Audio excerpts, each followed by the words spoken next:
things. Me and the Jam On production crew here are taking over this world. So we want all of you ding-dangers to pack up your hips and your hocks, get on your high horses, and vamoose.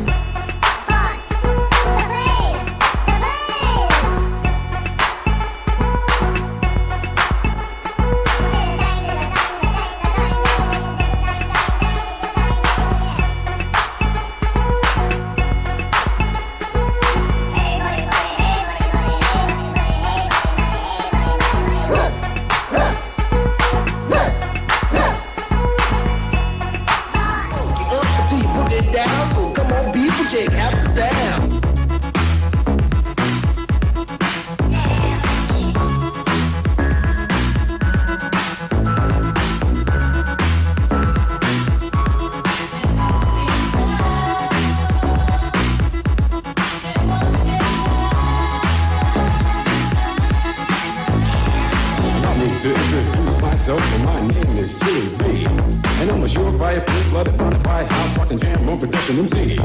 If you want the best, then put me to the test, and I'm sure you'll soon agree that I got no flaws, cause I'm down by law when it comes to rockin' viciously, you see, cause when I was a little baby boy, my mama gave me a brand new toy. 2 turntables with a mic, and I learned to rock like a Dolomite.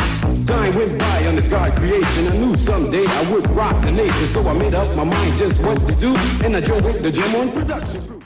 Nucleus was an electro and old school hip-hop group of the early 80s, mostly known for Jam On Revenge, which was their single that was released in 1983, and it cracked Billboard R&B Top 40, and Jam On It, which was released in 1984, that reached number 56 on Billboard's Hot 100 R&B chart. Now, that's important simply because Billboard didn't even establish a category for rap until 1989. 1989, rap had its own category with Billboard, the Hot 100 rap singles. Now, the origins of Nucleus actually lay in a 1976 Brooklyn DJ collective known as Jam On Productions, which included Ben Cosmo D. Cynic, his best friend David Dr. Freeze St. Louis, and Ben's cousin Monique Nikki D. Angevin, and her brother Pete Master Quadro Angevin, all teenagers and still in high school at this time. And during that time, many members, MCs, as well as DJs, they came and went as Jam On was rocking the parks and block parties all over the boroughs. So from 77 to 81, there were Jam On Productions. But then in 1981, they were going by the name of Positive Messenger, where they made music that had a purpose, either messages of love, of faith, or talking about conditions of the world. And that came about because around 79, Jam On was mainly centered around Cosmo D, his future wife Yvette Lady E. Cook, Monique Nikki D. Angevin, and her future husband Bob Chili B. Crafton. Because in the summer of 1979, Lady E had just moved into the Bedford-Stuyvesant neighborhood of Brooklyn, unknowingly 2 blocks away from Cosmo D's grandmother's house. So they was totally unaware of what fate had in store for them. Not only end up forming the group Nucleus, but actually kicked off a love affair of over 40 years. Lady E, she recalls that some of the girls on her block were MCs from Jam On Productions, and they invited her to Kai's 20th birthday. And she said she met him, and he asked her to dance and said she felt like a kid. You know, she was trying to act like she was down, but she was actually still 17, you know, pretending to smoke a Newport, you know, that type of stuff. And, you know, before they knew it, they had a lot of long walks. Then about a week later, he invited her to a house party where he was spinning.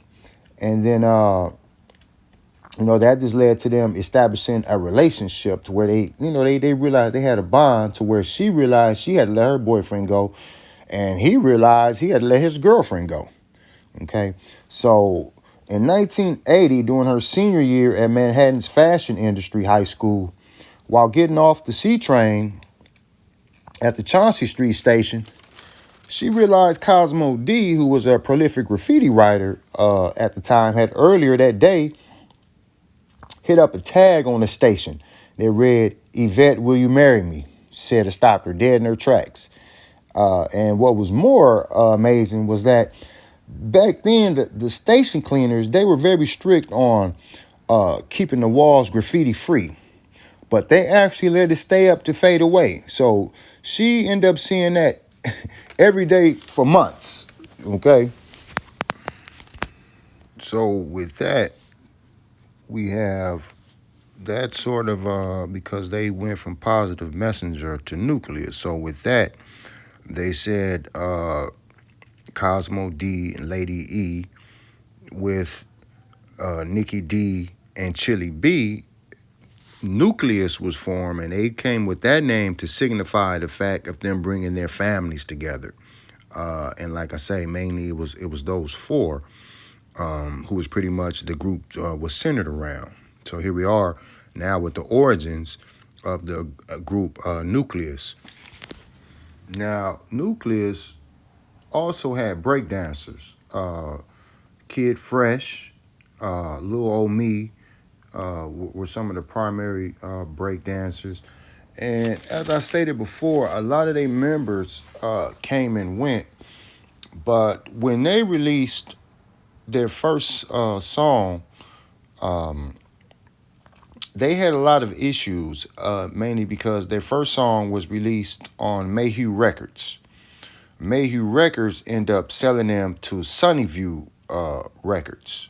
Okay, so Sunnyview Records was their label, but a lot of members, if they had a gripe or, with things like that, with them being sold to Sunnyview Records, they actually own the name, the group name. They were entitled to own the group name Nucleus. So a lot of the members were just simply replaced if they had like issues with what was going on. And again, when they came from, when they were Positive Messenger, they actually were making, all those different type of songs, about faith, life, love, things going on in the world. And Cosmo D had put together a demo tape full of all those type of songs. And he said to fill up like the last few minutes of the tape, he put on, which turned out to be Jam on Revenge, simply because, during their days when they were battling, there was a DJ that, he kind of gave them their props, said, yeah, you guys are dope, but you can't do this, and he kind of mimicked scratching on the turntables, wiki, wiki, wiki, because those DJs, they weren't necessarily scratchers. So when he mimicked him, you guys can't do this, Cosmo D actually made Jam On's Revenge as like a parody song, actually. And like I say, he made that to fill up the last few minutes of the tape, but that ended up being the song that was the most liked, which is how that ended up being released as their first single in 1983. And what he did was he used, the chipmunk voice. He said he recorded the vocals in low tech at a slow speed. Then when it was sped up, it had that pitch to give them, that unique sound, like I say, that chipmunk sound. And when the song was initially recorded on with Mayhew Records, it was called Jam On's Revenge. Now it was re-released on a new label.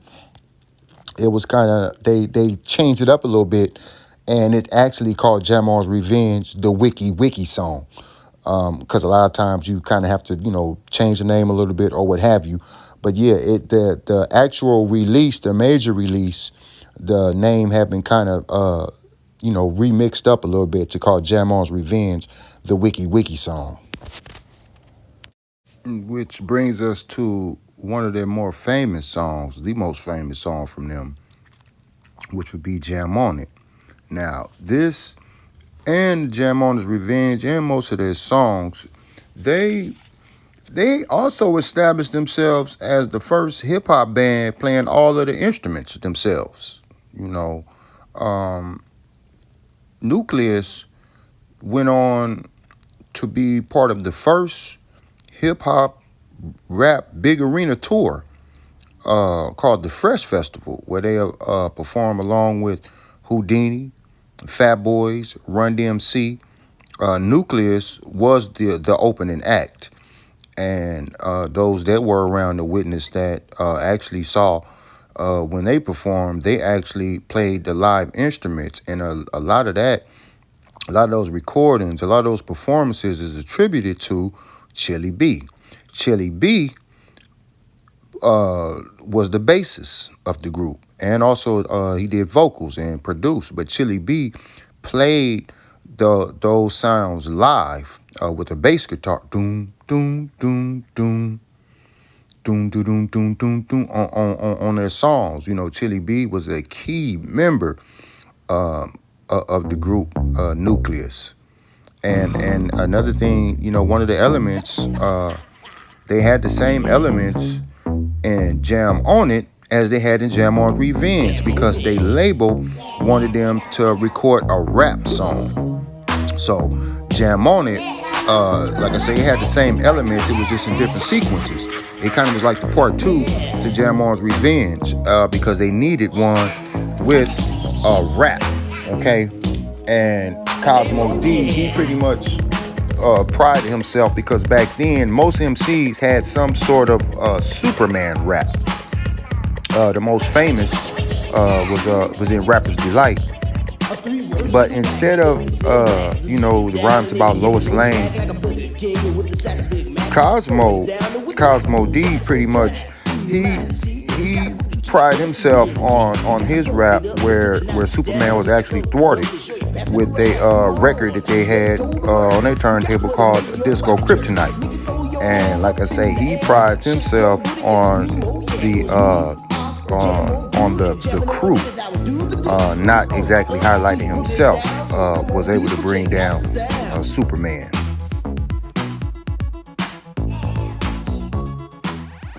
Now here go Chili B again, putting his thumbs to work. With his bass guitar, providing that sound, that bass sound, man. Like I say, they had real musicians, and Chili B was one of the keys to that.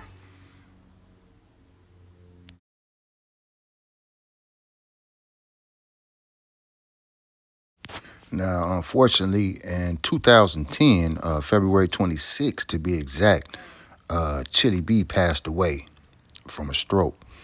So rest in peace to that brother. And so, there we have it, man. Tonight's musical underdog was Nucleus. We highlighted Nucleus.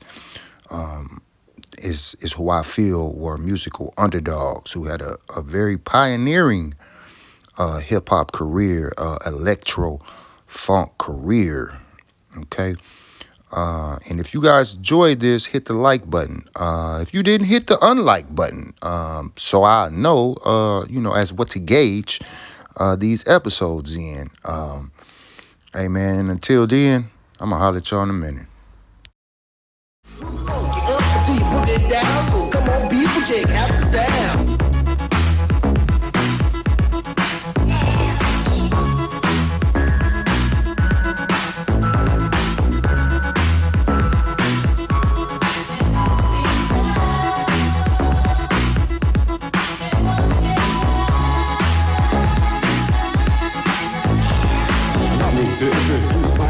My name is Chili B, and I'm a surefire, full-blooded, bonafide, house-fucking jam on production MC.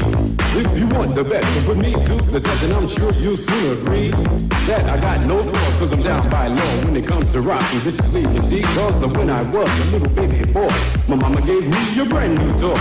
2 turntables with a mic, and I learned to rock like a Dolomite. Time went by on this God creation. I knew someday I would rock the nation, so I made up my mind just what to do, and I joined with the Jam On production crew.